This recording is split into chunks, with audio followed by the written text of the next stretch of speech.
Oh, hi. Oftentimes when I put up a ukulele cover song, people will ask me for the chords or the tabs or something like that. But the reality is that I usually just learn the song, play it, and then pretty quickly forget it. And I think that being able to quickly learn songs like that has to do with an understanding of basic music theory. Like, it allows me to break a song down into its basic parts so that I can adjust it to the way I want to play it or to fit my voice a little better. I'm not an expert at it, but I am pretty good, and I think that most people just want to be pretty good. I mean, you can find tons of videos on YouTube of people like wailing on the ukulele, but I don't think that's what people want to do. I don't think they want to shred. I think they just want to be able to play songs, to understand why songs use certain chords, maybe to make adjustments to those songs, or even to write their own songs. Because when you're writing your own songs, you kind of have to know which chords fit with which chords and why, so that you can kind of string them together into a song. So I'm gonna try to pass on some of my knowledge in this series, which I am calling Pretty Good. And because I really believe people only want to learn the basics, I'm gonna go as easy as possible on the technical stuff. And it's pretty easy to get confused. If you search for music theory on Wikipedia, you'll come across concepts like supertonics, or tertian, or diatonic function. When you're trying to impress chicks with your sweet Weezer covers,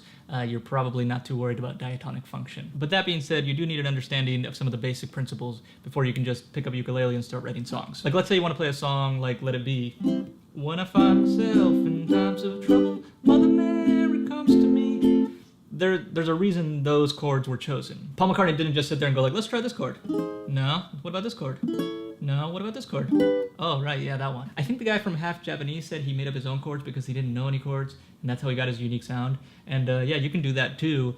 More power to you. There are no rules, obviously, in music. But like 99% of the songs that you'll encounter use pretty standard chords and pretty standard progressions. And you probably just want to know enough to be able to play those 99% of songs. You don't need to read sheet music. So that's my philosophy, you could say, for the series, but the way I'm actually going to be teaching is obviously through the ukulele, a little bit on the guitar, but I am going to use a lot of the piano. In this case, it's my Rhodes keyboard, which sounds like this. The reason I'm using a piano is because some concepts are much easier to visualize on a keyboard than they are on the ukulele. If you don't have a keyboard or a piano, or if you have absolutely no interest in learning how to play a piano, that's fine, but I do think it's good to have a basic understanding of how a piano works, and I'm 100% sure you'll see why once I start explaining some concepts. I do think it is good to learn to play the piano, even if it is just some like USB keyboard that you plug into GarageBand on your iPad. Something like this. It really is the core instrument of music, and it's probably because it covers the widest range of notes. It goes lower than tubas and higher than flutes. Ukulele is somewhere around the middle here. So piano has a lot of advantages, but ukulele has some advantages too, like you can't slide between notes on a piano.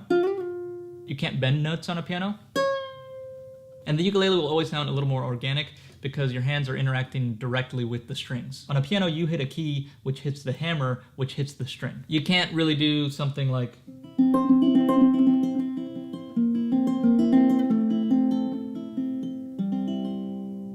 The ukulele is a very beginner-friendly instrument, but it can also be very advanced. I like it because I can just kind of pick it up and play it, or sit on the couch and play it. You can't really sit on a couch while you're playing the piano. Alright, so we'll start going over some real concepts in the next video. I'll put all of these in a playlist. I'll put a link to it here somewhere, or it'll definitely be in the description, and that way you can easily find them all together. Okay, good luck, have fun, and go practice.